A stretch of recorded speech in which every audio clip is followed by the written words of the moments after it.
So, I wrote my own letter. This is, I think, actually the second letter of Lourey into the church in Peterborough. Family in Christ, this is my last Sunday with you. I wish you grace and peace from God, who is the head of this family. In the name of Jesus, our servant leader, and the Holy Spirit, whom we call our friend, grace and peace.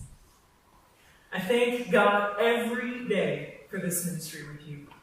You've taught me how to be a pastor. I remember meeting you.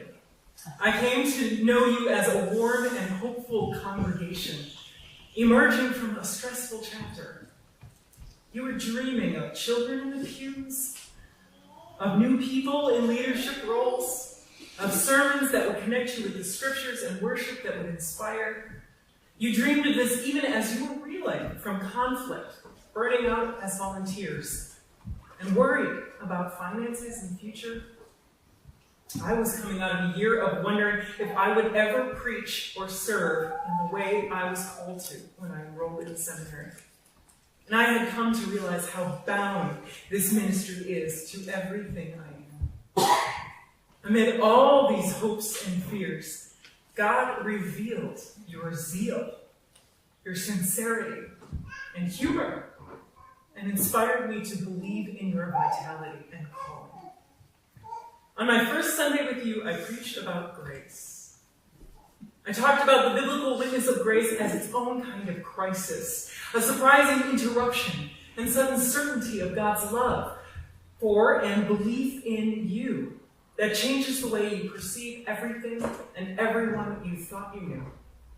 I said to you then, there is an element to grace of coming before, like an ecosystem we've been fit into, rather than a relationship we cultivate. It's cosmic, and that everything we experience is affected by it, but it's also very personal. Jesus came not just as an event for one time or as a symbol of God's love for a chosen people, but as a witness to the truth that the design for everything, the plan for everything, is grace. Even as this has not been the only, the noisiest, or the largest church in town, Peterborough, people have been guided here to fall in love with God again. People without a community, hungry for kindness and sharing, have dared to walk in the doors on a Sunday morning, not knowing what they'll find. Some of you have been coming for years, walk in not knowing what you'll find.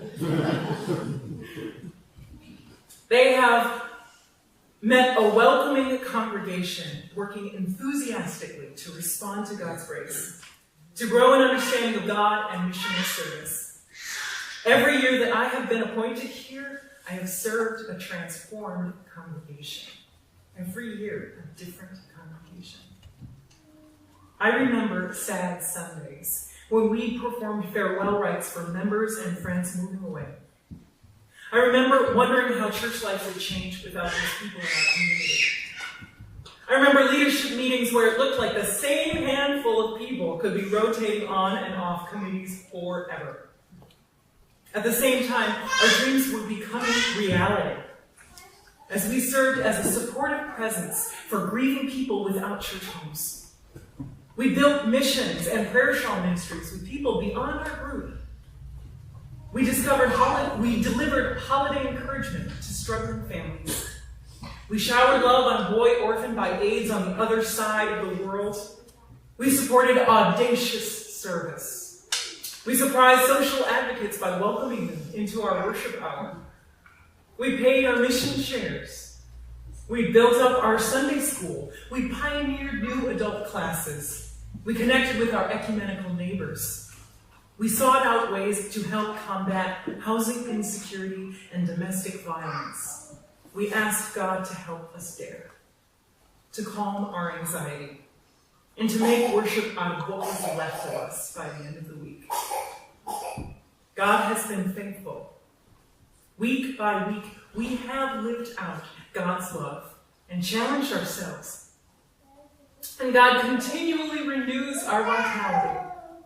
At the end of each week, God has accepted what was left of us and made worship that inspired people to say, you know, I always feel better when I come to church.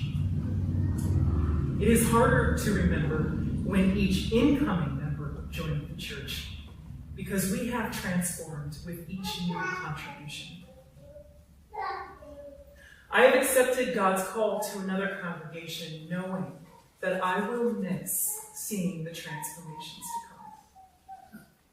And Pastor Lena has accepted God's call to come here because God will use her to help those transformations along.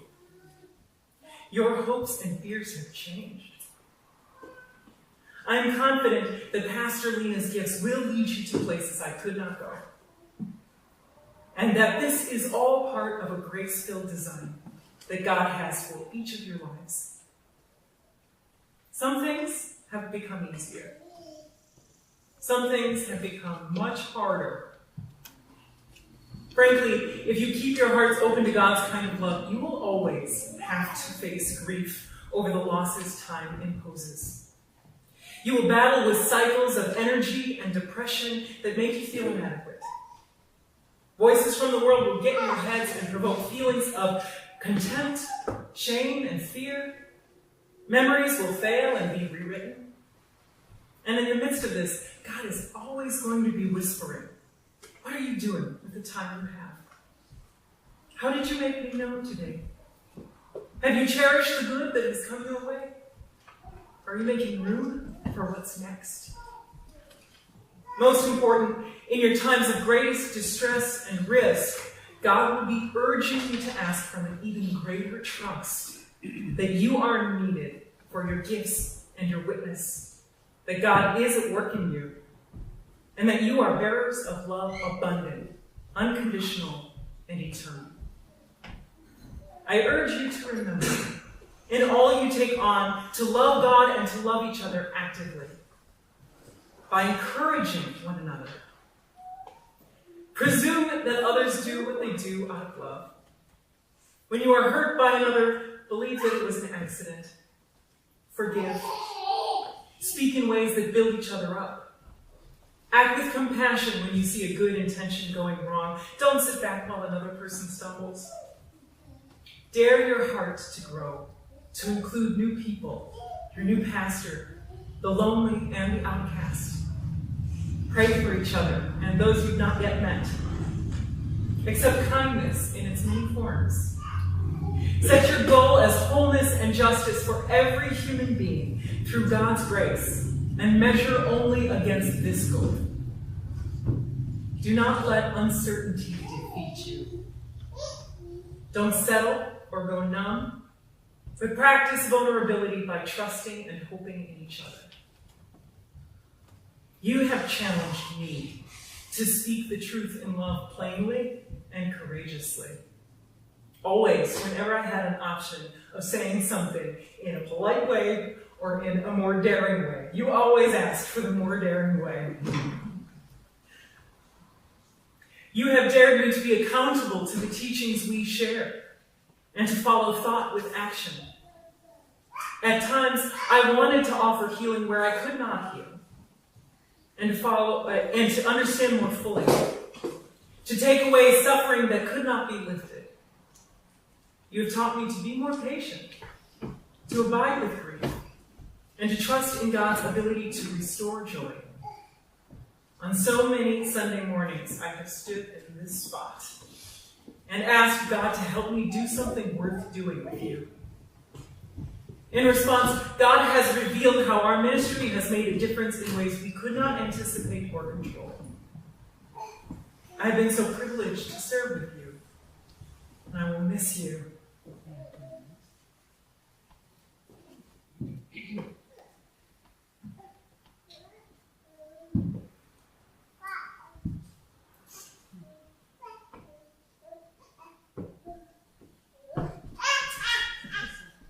And I trust that God has put our time together to excellent use. So as we say goodbye, I want you to know that I have not missed your kindness I cannot respond proportionately to all you have given me. Thank you. You have changed me with your love. Continue to practice such love, and it will perfect the world. Grace be with you.